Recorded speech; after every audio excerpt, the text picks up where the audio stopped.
Welcome to the deep dive. You know how it works. You give us your reading list, and we extract the key knowledge to get you up to speed fast without the information overload. Exactly. We understand you're looking for efficient ways to learn. Today, we're tackling a listener request to explore tools that can significantly accelerate Rails development. Yeah, specifically looking at admin interfaces and scaffolding techniques. That's right. All right, let's jump right in. We've got three really interesting projects to dissect today. Our goal is to understand how these solutions can maybe take some of the pain out of setting up those essential admin areas, the basic data management. Freeing you up to concentrate on the unique logic of your application. So we'll be diving deep into Hot Glue, Motor Admin, and Avo. Yeah, three different takes on this. What's fascinating is that while all three aim to simplify creating administrative backends in Rails, they each bring a pretty distinct philosophy and set of capabilities to the table. Okay, so first up is hot glue. The name itself kind of hints at something quick and adaptable, and in many ways that's spot on. Right. Our sources describe it as a rapid scaffolding tool built for the modern Turbo Rails and Hotwire ecosystem. Think of it as like the next evolution of those older scaffolding systems, Mm-hmm. designed for how we build Rails apps now. Exactly. What makes Hot Glue particularly interesting, I think, is its tight integration with Hotwire and Turbo. This lets it generate full CRUD interfaces where all the editing happens right there on the page. Oh, nice. So when you make a change. Yet Turbo just handles updating only the necessary parts of the screen. It makes the whole experience feel incredibly fast and, fluid. Precisely. Keeps you in the zone. And the magic behind this speed is how hot glue automatically examines your existing Rails models, and this is a crucial starting point. Right. You need your models and your database structure already defined. It can't guess that. No, exactly. It uses that information to generate the interface code. The creators even call this generated code a sourdough starter. Hey, I like that. Yeah, suggesting it's a fantastic foundation that you'll likely want to refine and customize further. It saves you writing all that initial boilerplate, right? Absolutely. And it definitely provides more functionality right out of the gate compared to just like the default Rails scaffold command. Okay, how so? Well, the documentation highlights enhanced control over the visual layout, the ability to precisely select which data fields to include or exclude, built-in options for searching and filtering data, and even handling related data through these things they call portals. Plus, it includes display modifiers so you can format things like currencies or dates without writing that code from scratch in your views. Okay, let's dig into some of the specifics then. How can you really tailor hot glue? You mentioned layout. Yeah, so right during the installation process, you can specify a base layout, either a generic hot glue one or leverage Bootstrap. Oh, okay. And if you choose the hot glue layout, you even get to pick from different visual themes, like ones inspired by, well, familiar platforms. Yeah. Gives you a jump start on the look and feel. That layout and theme option right at the start sounds useful. Yeah, it really helps establish the initial presentation. And while it currently works with ERB templates, it's interesting they note that support for other templating languages like AML and Slim might come back later. Good to know. What about other customizations? Oh, there's a whole toolkit of command line flags that let you fine-tune the generated scaffolding. For authentication, the auth flag lets you point to your existing setup like device. Right. And auth identifier lets you specify the controller before reaction that ensures only logged-in users can access these areas. There's even a clever, though pretty basic form of authentication you can enable just by nesting your admin routes under, say, your user model routes. Interesting. Like a poor man's off. Kind of, yeah. And the hawk flag is really smart for data security and organization. It lets you constrain the selection of associated records based on the current context. So like if I'm managing orders, I only see my customers. Exactly. You could ensure a user can only associate their own customer records with that order. That kind of automatic scoping can save a lot of manual filtering logic. Yeah, definitely. And the visual arrangement, you mentioned control there too. Quite impressive, actually. You can explicitly choose fields to display or hide using include and exclude.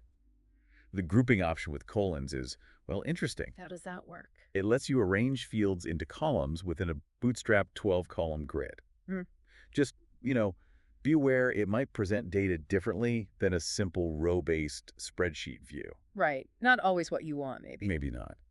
Alternatively, if you want hot glue to try and figure it out, the Smart Layout flag attempts to intelligently arrange the fields. though the creators do point out the resulting stacked layout might not be what everyone expects. Gotcha. And the modify flag sounds powerful. It really is. That's where you control how your data looks in the interface without touching the underlying models. You can automatically format numbers as currency. Render Boolean fields as on-off switches, display status values as visual badges, even integrate rich text editors like TinyMCE, Oh, or wow. create dynamic search fields that auto-suggest related records using Typehead. That level of presentation control can significantly improve the user experience. Definitely. And we're just like scratching the surface of the flags, right? Oh yeah. There's built-in support for Pundit for authorization, with flags like Pundit and Pundit Policy Override giving you really fine-grained control. So who can see what, who can do what? Exactly. You can even control if individual fields are editable or just viewable with show only and update show only. Plus, you can adjust the syntax for delete buttons. For turbo versus older UJS setups. Right, using UJS syntax keeps things compatible. What about more interactive stuff? Well, it provides magic buttons which let you trigger custom methods in your models directly from the list view. Neat. It also offers down-nested portals for managing related data in a more organized way, and various options to control pagination. The With Turbo Streams flag is particularly powerful. Why is that? It enables real-time updates to the interface whenever data changes elsewhere. Imagine a shared dashboard just updating automatically. That's the kind of interactivity it enables. Okay, that's cool. And how does it handle relationships, like associations between models? There's the related sets flag for that. It makes managing associated records much easier, though the docs wisely advise using this with Pundit for proper security. Right, don't want to accidentally expose data. Definitely not. Yeah. And you get a lot of control over the text displayed labels for models, button text, form headings. You can even control label placement within forms. And search. Most admin panels need search. Yep. Search functionality is pretty comprehensive. Various search options let you enable simple keyword searching or more structured searching across specific fields. What about file uploads? Always a bit fiddly. The attachments flag gives seamless integration with active storage. You can specify thumbnail sizes, preserve original file names, Oh, good. and it supports direct uploads and even drag and drop interfaces. Nice. Yeah. It feels like they've thought of a lot of common scenarios. They really have. It even includes features for creating sample data using your model factories with factory creation, generates basic navigation menus, sets up a base controller. For even finer control, you can define special table labels right inside your models. Wow. And finally, it's worth highlighting its attention to different data types. Handles enums with custom labels, automatically shows validation errors from your models. Okay. And recent updates show it's still being actively developed. Things like bootstrap tabs within those down-nested portals, and more flexibility in overriding Pundit policies. So hot glue really seems like a robust tool for quickly generating a highly functional admin-like interface. Loads of flexibility through those command line options. Yeah, it's all about getting something up and running fast that you can then customize as needed. Okay. Now let's switch gears and turn our attention to MotorAdmin. This is described as a low-code admin panel and business intelligence engine for Rails. Right, positioning itself as a modern alternative to tools like RailsAdmin and ActiveAdmin. And the key difference seems to be The defining characteristic of MotorAdmin is its strong emphasis on configuration through a user interface. Unlike Hot Glue, which relies heavily on command line flags, yeah. MotorAdmin is designed to be set up and customized directly within its web-based admin panel. The goal is minimizing the need to write code or use a domain-specific language, or DSL. Okay, so a very different philosophy there, more visual setup. Exactly. That UI-centric approach is the key differentiator. Our source material highlights its ability to automatically discover your existing Rails models. So it finds your user model, your product model. Yep. And it immediately starts building basic CRUD interfaces for them. But it goes beyond just basic data management. It lets you define custom actions. Actions like what? Things that can trigger methods in your active record models, interact with external API endpoints, or even present users with custom forms built right in the UI. Okay. And what about these virtual attributes? Yeah, that's pretty clever. You can essentially expose methods or calculated values from your models directly in the admin panel, just by adding a new column with a matching name in the UI. So no database change needed. Nope. Allows you to display dynamic info or trigger actions based on your existing model logic without touching the schema. That could be really useful. Definitely. And for more complex workflows, it includes a form builder that can even integrate with external API endpoints using a simple placeholder syntax. Plus, it gives you the ability to execute raw SQL queries directly in the admin interface. Oh, interesting. With variables. Yeah, complete with the ability to embed variables for more dynamic data retrieval. So it's leaning into the business intelligence side there. It really is. MotorAdmin provides various ways to visualize the data you get from those SQL queries, standard tables, different charts, symbol number displays, even Markdown for creating reports. And dashboards. Yep, supports custom dashboards where you can bring together various data visualizations and KPIs in one view. What about security, permissions, and all that? Security is clearly a consideration. The docs mention managing permissions at both the row and column levels, leveraging the CAN gem for authorization. Okay, familiar ground for Rails devs Oh. and file uploads. Integrates with Active Storage by default, with an option to enable direct uploads for handling larger files more efficiently. Seems standard now. Yeah. Anything else stand out for MotorAdmin?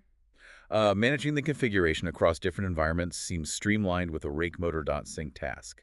And for securing access to the admin panel itself, you can use basic HTTP auth via environment variables or hook into your app's existing authentication, like Devise. Got it. So MotorAdmin, targeted towards a more visual, low-code approach. Build your admin panel via the UI. Strong focus on integrated BI capabilities. That sums it up pretty well. Okay, let's move on to our third tool, Avo. This is described as a Ruby on Rails admin panel framework focused on being quick to set up, easy to extend, and providing a user-friendly experience. Right. Avo emphasizes a modern development experience, taking advantage of current web tech. It boasts smooth, active storage integration. Seems like table stakes now, doesn't it? Haha, yeah, pretty much. And it's designed with multi-tenancy in mind from the start, which is important for certain kinds of apps. And extensibility. That sounds like a key point for Avo. It's a major selling point. The docs highlight that you can extend its functionality using standard Rails code. That should feel very natural, very familiar to any Rails Yeah, developer. less of a black box, maybe? Potentially, yeah. And it promises a polished CRUD UI that aims to minimize the repetitive view and controller code you need to write. And like Hot Glue, it uses modern front-end tech. Yep, for enhancing user interaction, Avo integrates with Stimulus.js, allowing you to add more dynamic interactive elements. It also has built-in support for I18N for multi-language apps. And like MotorAdmin, it does more than just CRE. Exactly. It includes the ability to create custom dashboard charts, widgets, and metrics for data visualization, so it bridges that gap a bit. How's the setup and maintenance? Installation and updates are designed to be straightforward. Avo aims to integrate cleanly without, cluttering your existing application files too much. Security relies on the Pundit gem, again, a solid choice. And under the hood? It's built with Hotwire, same tech, providing the responsiveness and hot glue, so you get that nice, fast feel. What other features does Avo offer? It also includes advanced search, the ability to define custom actions and filters for bulk operations or segmenting data.